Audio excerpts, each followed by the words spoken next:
Welcome to this episode of Rather Than Bars. I'm Eddie Conway, your host, coming to you from Baltimore. Recently, there's been a new book out by two authors that has done extensive work in the prison system. The book is Prisons by Any Other Name, and it was written by Maya Shinwar and Vicky Law. They're going to join me today to kind of explain what's in the book.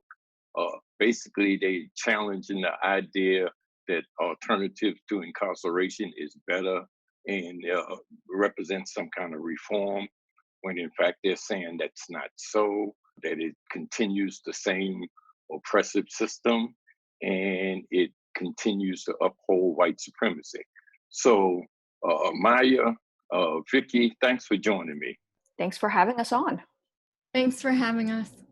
So could I start off just with both of y'all giving some personal background, why you wrote this book and why you're involved in prison work? You could start, Maya, and then Vicky, you could follow up. Sure. I think that this book in particular, Vicky and I both came from both our professional work, reporting and editing and writing about prisons for many years, and our personal experiences and interactions with the system, and not only with prisons and jails, but also with all the extensions of the prison system. So for me personally, I've been writing and editing stories and books about prison and related subjects for about 15 years. And I'm also involved with prison abolitionist organizing efforts. But the main drive to focus so intensely on this particular subject was rooted in personal experience. So for the past 15 years, my sister, Keely, was cycling in and out of jail and prison, and also various alternatives, such as electronic monitoring and mandated drug treatment and probation. And a lot of this stemmed from her addiction to heroin. So she would go to prison, she would become even more deeply traumatized and come out, and she'd go right back to using heroin. And then when she was out here, she'd have an electronic monitor shackled to her ankle, or she would be on probation, or she would be locked in some kind of treatment center that was very, very restrictive. And all of these punishments involved some sort of forced confinement and control, and they also involved forced abstinence from drugs, which we know does not work for addiction. So she was trapped in this cycle of many different forms of punishment and confinement, which were said to be forms of help. And so this is how I came to be interested in these sorts of alternatives, so-called alternatives, these reforms that actually end up looking very much like incarceration, although they're not obviously the same. So along with jail and prison, they were contributing to very much hurting my sister and harming our family along the way. So that's where I'm coming from personally. Vicky, what is your experience that brought you to this? So, like Maya, what brought me to co-writing this book with Maya, it was both professional and personal. So, as a teenager in New York City, I went to one of the schools that we would now call a school to prison pipeline school, in which it was an overcrowded school. It was mostly Black, brown, and immigrant people who were able to lie about their addresses or have their children test for one of the handful of specialized public high schools in New York City, avoided sending their children to this school. But if you didn't have resources, if you didn't have somebody whose address you could borrow to lie about your address as to where you could go to school, or if if you didn't know about specialized high schools, or if your child was not considered intelligent or talented enough to get into one of these schools, and that was the kind of school you went to. There were metal detectors and x-ray machines at the front door. That's what we went through every morning. There were several thousand students, grades 9 to 12. The classrooms were often crowded. I didn't realize this at the time, that you weren't supposed to have 40 children in a classroom, but this is what I learned later. And it was the perfect recruiting ground for gangs. And so when we think about what we know about the teenage brain and impulses and long-term planning, we know that when you are looking at a possible future of sitting in a classroom, being warehoused, or if somebody comes up to you and says, how would you like to make a couple of $100 every night? A lot of my friends ended up joining gangs, dropping out of high school, and then getting arrested and being incarcerated. I had a brief stint with the law myself. I participated in an armed robbery. We were arrested. And because of my race, I am not super brown, my gender, my size, I'm 5 feet. And at the time, I think I was about 80 pounds. And the fact that I had no record and was considered a good student, I was ultimately sentenced to probation as a youthful offender, rather than having to go through the criminal legal system as an adult facing years in prison for one teenage action. And the probation I went through was very different than what the probation of today was. Like people on probation today, I had a curfew. Now, if you think about most people, whether they are teenagers or grown adults, they don't necessarily want to be told that they have to be in their house by 7, 8, or 9 o'clock at night. There was a raft of restrictions that accompanied my probation, but there wasn't the technology yet to be able to force people to comply. Nowadays, we know that there are 3.6 million people on probation, and probation is a driver back to prison for many people. At the time, again, there was not the technology, so I didn't have to worry if I came home at 9:30 instead of 9 o'clock at night, that I would set off an alarm and end up spending years in prison for being a teenager. They wanted to stay out later, or because I was riding the New York City subways and the subway didn't show up, or decided it was going to be stuck in the tunnel, or move slower than expected and I got home late. But what I was seeing, so fast forward to my professional life, I'm a journalist that writes about issues of incarceration.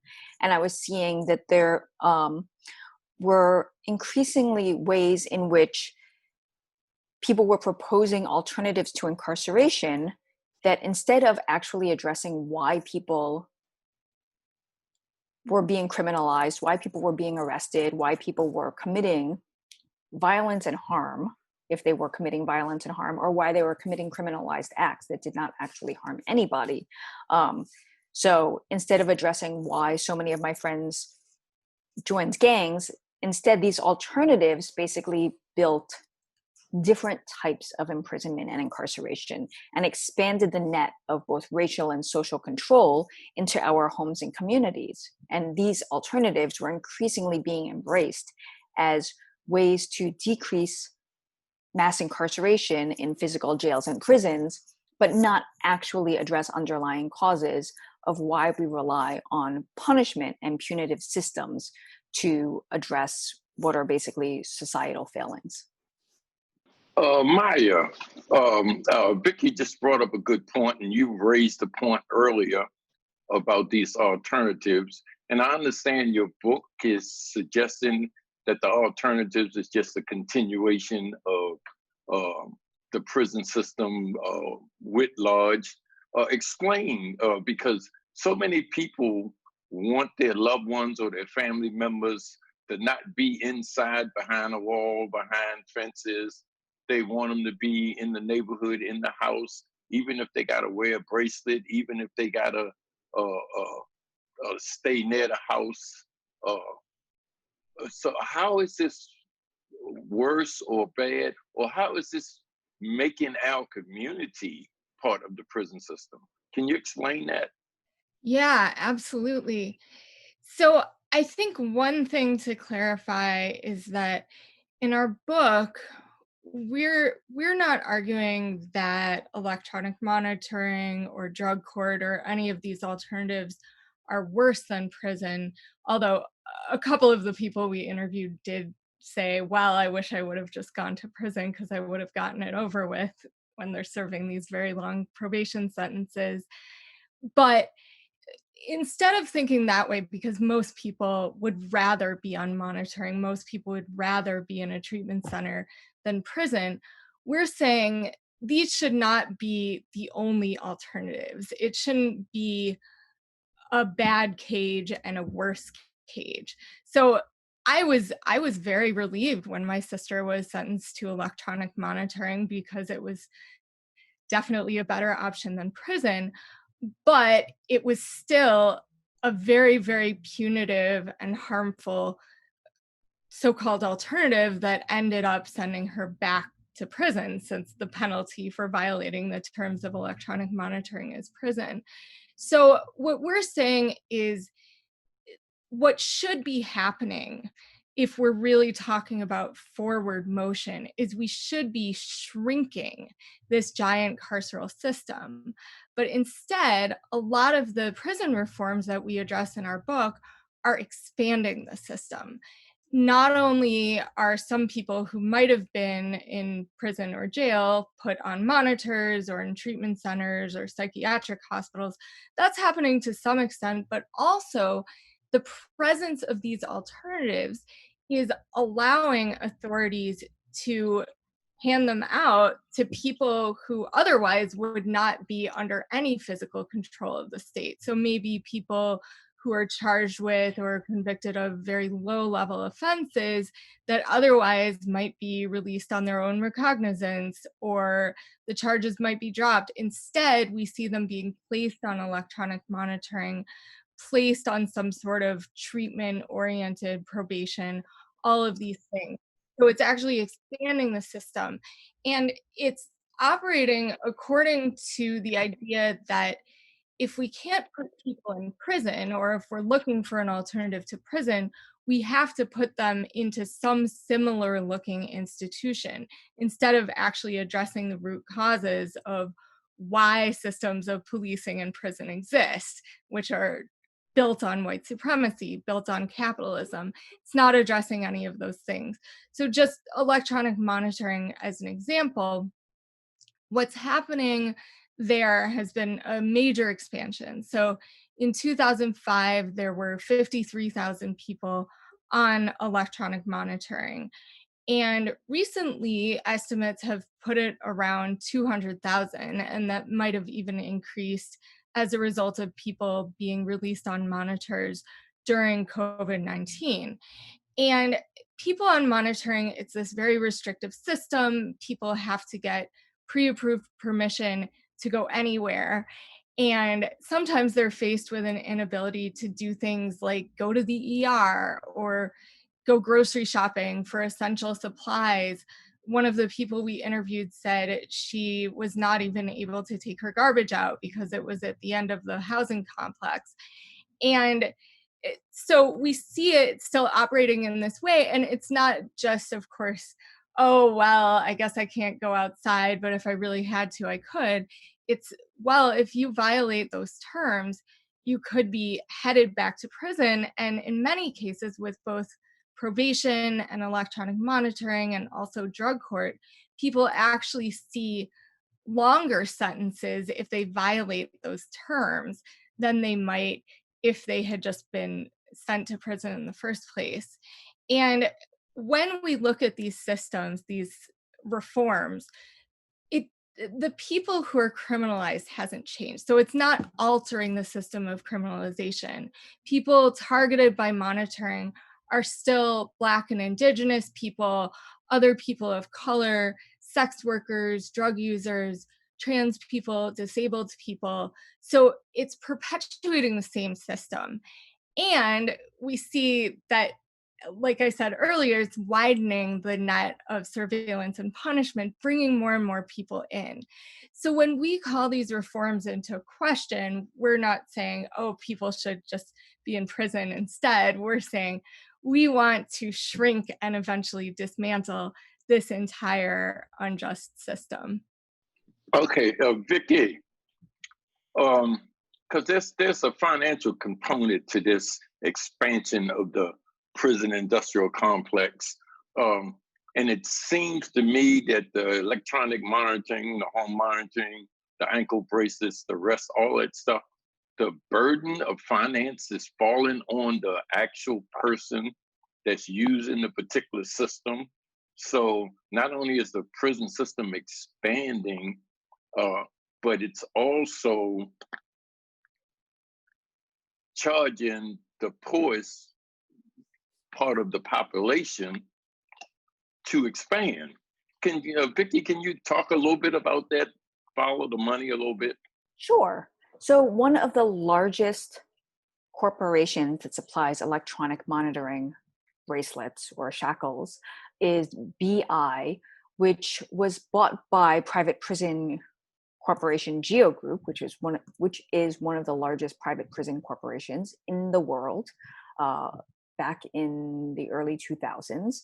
And what this basically does is it gives not only gives an incentive to states and local jurisdictions to have people on electronic monitoring, it shifts that burden to them so that way the state and the local jurisdictions save money. They don't have to pay the overhead of having somebody in the physical building. You don't have to pay staff salaries. You don't have to pay staff benefits. You don't have to pay overtime, health insurance into their pensions, into unemployment funds.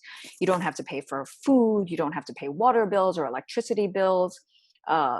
People in jails and prisons supposedly have an Eighth Amendment right to medical care. States and local jurisdictions don't have to provide even a pretense of medical care if somebody is locked in their own home. And what we're also seeing is that in many cases, they partner with private companies such as BI, and BI is one of a host of private electronic monitoring companies that provide electronic monitoring services. So the physical shackle, the person or the that monitors where you go, the person to whom you have to submit up to a week in advance where you are going to go outside of your house and what times, and wait for approval.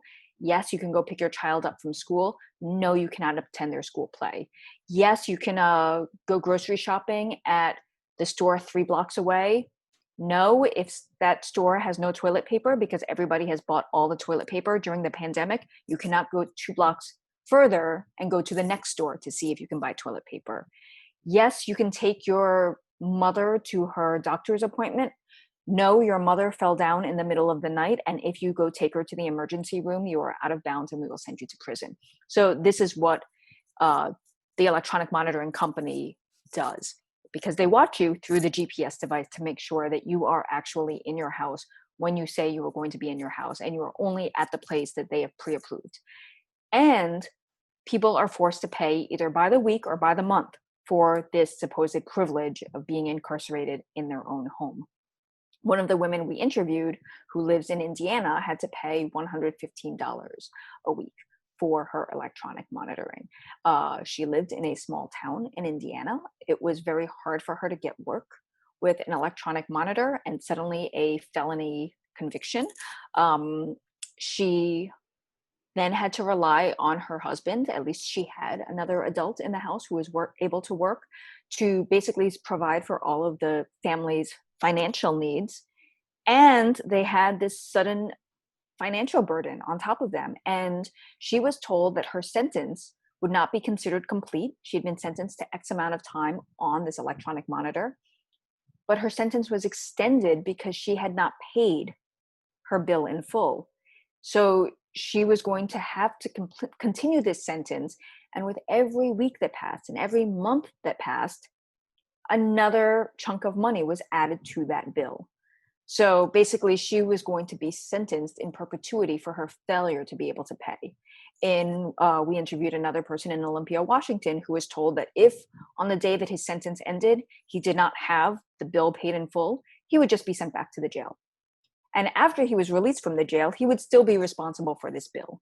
So it works in different ways, but it puts people, particularly people who are poor and marginalized and unable to scare up resources to be able to afford a good defense, or to be able to live in a neighborhood where the police aren't stopping them, or any number of things that people with more resources are able to do to navigate out of the criminal legal system altogether into a position where if they cannot afford and they don't have family or friends that can afford to help them pay this bill, they are going to be penalized and sent back to prison. So we see that electronic monitoring has become a booming business because of the nation's addiction to punishment. So we're not saying, okay, electronic monitoring company, you have to monitor this person, but also make sure that you can help this person go get a job. No, that is not they are not social service agencies. They are basically prison guards and jailers by another name using technology to do so. Maya, kind of walk me through, I mean, the prison industrial complex is so vast.